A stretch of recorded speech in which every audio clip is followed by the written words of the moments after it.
नमस्ते मित्रांनो, सध्या सर्वच इन्स्टिट्यूटमध्ये आपण स्कॉलरशिपचे DBT पोर्टल थ्रू मुलांचे फॉर्म स्क्रुटिनी करत असतो।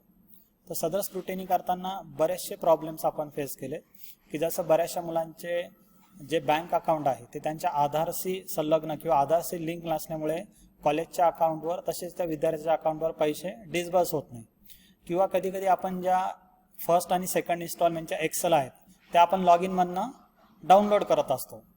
तर त्या डाउनलोड करतानाही आपल्याला बरेचसे प्रॉब्लेम येतात।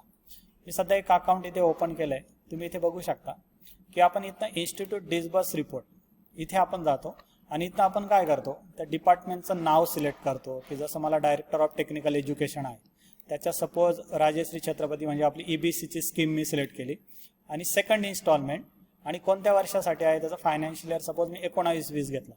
आपण गेट बिल डेटा म्हटलं की आपल्याला काय होतं की एक एक्सेल जनरेट होते, त्या एक्सेलमध्ये त्या स्टुडंटची पूर्ण हिस्ट्री म्हणजे त्याचं नाव असेल किंवा त्याने कोणतं इन्स्टॉलमेंट डिस्बर्स झालंय की नाही। आता हे फक्त सेकंड इन्स्टॉलमेंटसाठी, कारण तुम्ही इथे बघा इथे फक्त सेकंड सिलेक्ट केलं तर आपल्याला ही पूर्ण हिस्ट्री इथे दिसते की त्याचा फंड डिस्बर्स झालंय की नाही, व्हाउचर रिडीम आहे की नाही, त्याचं इन्स्टॉलमेंट एखादं पेंडिंग आहे किंवा त्याचं करंट स्टेटस। पण बऱ्याच वेळेस आपल्याला त्याचं इथे डिस्बर्स नाही झालं तर का नाही झालं, फॉर एक्झाम्पल इथे व्हाउचर रिडिंग पेंडिंग आणि इथे फक्त पेंडिंग दिसतंय तर ते का पेंडिंग आहे किंवा हे payment under processing at PFMS bank level, हे काय इश्यू आहेत। तर याचं जर आपण अजून एक ऑप्शन जर याच्यात बघितलं की दरवेळेस आपण काय करतो, ही एक्सेल डाउनलोड करत बसतो। डाउनलोडिंग म्हणजे ते एक्सपोर्ट टू एक्सेल करतो। एक्सपोर्ट टू एक्सेल केलं की बऱ्याच वेळेस सिस्टीम प्रोसेसिंगला वेळ घेते। बऱ्याच ठिकाणी स्कॉलरशिपला काम करणारे जे स्टाफ आहेत हे अशा एक्सेल डाउनलोड करत असतात, पण दर आठवड्याने किंवा 4-5 दिवसांनी हीच एक्सेल आपल्याला डाउनलोड करत बसतो। कधी कधी असं होतं की सपोज माझ्या एक्सेलमध्ये 20 स्टुडंटचा डेटा आहे, त्यातल्या 15 स्टुडंटची फी येऊन गेली, फक्त उरलेले 5 मुलं पेंडिंग आहेत, पण ह्या 5 मुलांसाठी पुन्हा एकदा एक्सेल डाउनलोड केली जाते असं लक्षात आलं होतं। तर बऱ्याचशा स्टाफला सपोर्ट डेस्क म्हणून ऑप्शन ऑलरेडी इथे माहितीच आहे। हे बघा इथे सपोर्ट डेस्क म्हणून मी इथे क्लिक करतो, तर सपोर्ट डेस्क ऑप्शन बरेचसे स्टाफ वापरत नाही, म्हणून आपण या व्हिडिओ मार्फत त्यांना हे वापरावं असं सांगतोय।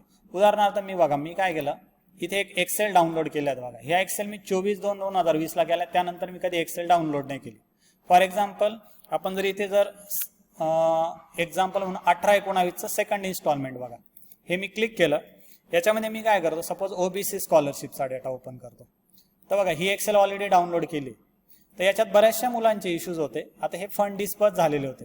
उदाहरणार्थ बघा ह्या मुलाचा आधार इनऍक्टिव्ह होता, त्याचं 25/9 आता डिस्बर्स झालंय म्हणजे त्याचे जे पैसे आहेत ते कॉलेजला भेटले। उदाहरणार्थ अजून एक मुलगा आहे की सपोज अभिषेक मुलगा की याचा आधार लिंक नव्हतं पण नंतर पैसे डिस्बर्स झाले, तर काय करायचं असतं फक्त की त्याचा हा जो ऍप्लिकेशन ID कॉपी करायचा आणि फक्त ह्या ऍप्लिकेशन ID ला इथे एंटर ऍप्लिकेशन ID मध्ये पेस्ट करा आणि सर्च म्हणा। सर्च म्हटलं तर आपल्याला त्या मुलाचं पूर्ण स्टेटस इथे दिसेल। इथे सेकंड ऑप्शन असतं अप्लाइड स्कीम स्टेटस, जर इथे क्लिक केलं तर बघा इथे आपल्याला दिसतं ना fund transfer for all installment, म्हणजे हे जे स्टेटस आहे हे स्टेटस आपण कधी पण नोट डाऊन केलं पाहिजे की त्या मुलाचं करंट स्टेटस काय। इव्हन त्याचा ऍप्लिकेशन ID वर जर मी इथे क्लिक केला तर क्लिक केल्यानंतर त्याची बघा जी स्क्रुटिनी डिटेल्स असते की त्याचं first installment clerk log in मधनं म्हणजे कॉलेज क्लर्क लॉग इन, नंतर प्रिन्सिपल लॉग इन, नंतर department log in, same ways second installment पण स्क्रुटिनी झालंय की नाही किंवा फॉरवर्ड केलंय की नाही, ही पर्टिक्युलर मुलाची हिस्ट्री आपल्याला दिसते। प्लस सगळ्यात महत्त्वाचं म्हणजे इथे PFMS बेनिफिशरी ID स्टेटस, तर हे स्टेटस कधी पण ऍक्सेप्टेड पाहिजे। हे जर रिजेक्टेड असेल तर इथं रिजेक्टेडचं रिझन असतं आणि त्या रिझननुसार आपल्याला डिसिजन घ्यायचे असतात। आणि प्लस इथं बघा allotment and bill generation status, तर याच्यामध्ये सुद्धा त्या विद्यार्थ्याचं हे बघा फर्स्ट इन्स्टॉलमेंट व्हाउचर ऍक्टिव्हेट झालंय की नाही, यस असेल याचा अर्थ त्याचं व्हाउचर ऍक्टिव्हेट झालं होतं। सेकंडसाठी पण सेम यस स्टेटस असेल, नो असेल तर मग आपण काय व्हेरीफाय केलं पाहिजे ते पण आपण डिस्कस करू। आणि सेकंड याच्यामध्ये बघा त्याचं डिस्बर्समेंट डिटेल्स आहे, तर डिस्बर्समेंट डिटेलमध्ये बघा टोटल बेनिफिट किती होतं, त्याच्यानंतर इन्स्टिट्यूटचे किती होते, ही ते आपल्याला डिटेल इथे दिसते। प्लस बघा इथे ऍप्लिकंट जो मुलगा आहे किंवा जो स्टुडंट आहे त्याने फर्स्ट इन्स्टॉलमेंटसाठी रिडीम केलंय का, केलं असेल तर यस, नसेल तर नो येतं।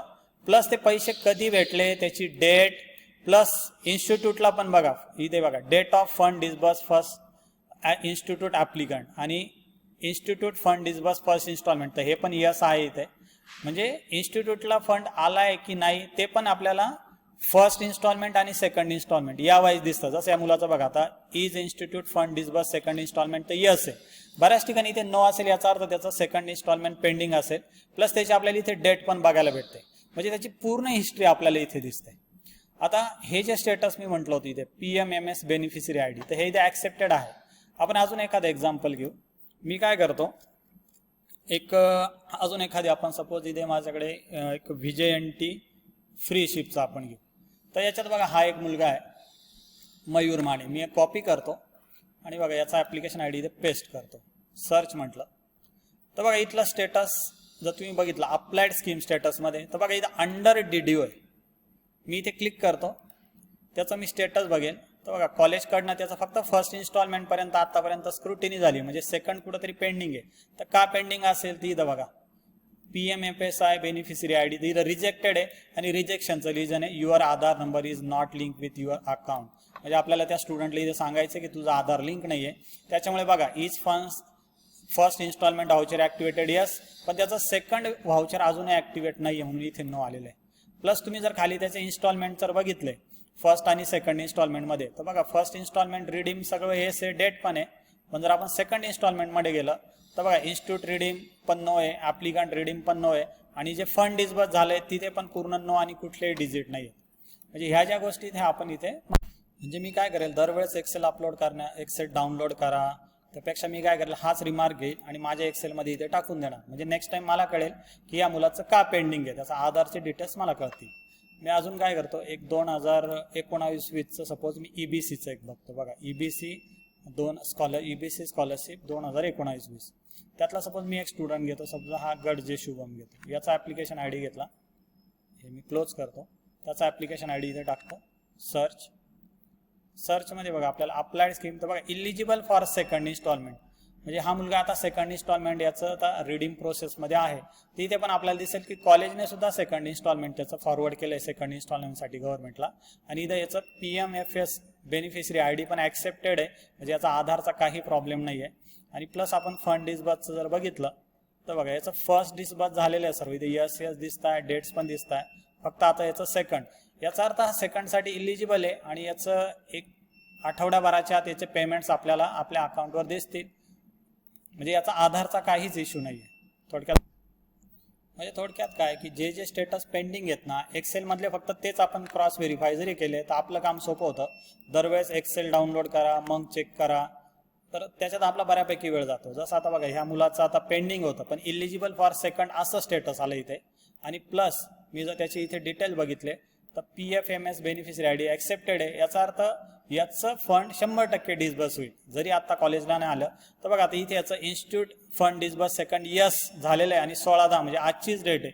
याचा अर्थ अगोदर याचं स्टेटस एक्सेलमध्ये माझ्या पेंडिंग होतं ज्यावेळेस डाउनलोड केलं, पण आज त्याचे पैसे याचा अर्थ डिस्बर्स झाले, हे स्टेटस ऑटोमॅटिकली इथे यस होऊन गेलं. आता एखादा ऑल क्लिअर स्टुडंट असेल, म्हणजे सपोज हा रोशन राजेंद्र गावले, याचे दोन्ही फंड्स डिस्बर्स झाले इन्स्टिट्यूटला, तर त्याचा स्टेटस बघू आपण. तर बघा इथे आपण अप्लाइड स्कीम, तर इथे बघा काय आलं fund transfer for all installment, म्हणजे इथे स्टेटस वेगवेगळे असतील की इलिजिबल फॉर सेकंड इन्स्टॉलमेंट किंवा कधी कधी फक्त फंड ट्रान्सफर असं असतं. तर मी आता त्याचा जर इथे स्टेटस बघितला तर बघा इथे बघा तुमच्या पूर्ण आहे की कॉलेजकडनं पण सेकंड इन्स्टॉलमेंट झालं. हे बघा हे PMFS हे पण ॲक्सेप्टेड आहे, याचं first installment second installment voucher दोन्ही पण ॲक्टिवेटेड असेल. आणि त्याचं जर तुम्ही डिस्बर्सचं स्टेटस बघितलं तर बघा स्टुडंटचं बघा इन्स्टिट्यूट फर्स्ट इन्स्टॉलमेंट आणि ॲप्लिकेट फर्स्ट इन्स्टॉलमेंट दोन्ही पण आपल्याला भेटले, त्याच्या डेट्स पण भेटल्या आहेत. आणि प्लस हे जे सेकंड इन्स्टॉलमेंट आहे ते पण बघा यस झालेलं आहे आणि इथे आपल्याला हे सगळे डिटेल्स दिसत आहेत. म्हणजे थोडक्यात एवढंच सांगायचं आहे मला की एखाद्या मुलाची जर काही हिस्ट्री असेल किंवा पैसे येत नसतील तर दरवेळेस एक्सेल डाउनलोड करण्यापेक्षा सपोर्ट डेस्कला जा, सपोर्ट डेस्कमध्ये त्याचा ॲप्लिकेशन ID टाका आणि सर्च करा. सर्च केल्यानंतर आपल्याला त्याची पूर्ण हिस्ट्री कळते किंवा त्याचा आधार लिंक आहे की नाही आहे, त्याचे सगळे फंड आलेत की नाही, किंवा एखादा फंड पेंडिंग असेल तर का पेंडिंग आहे, हे सर्व स्टेटस आपल्याला कळेल आणि आपलं काम सोपं होईल.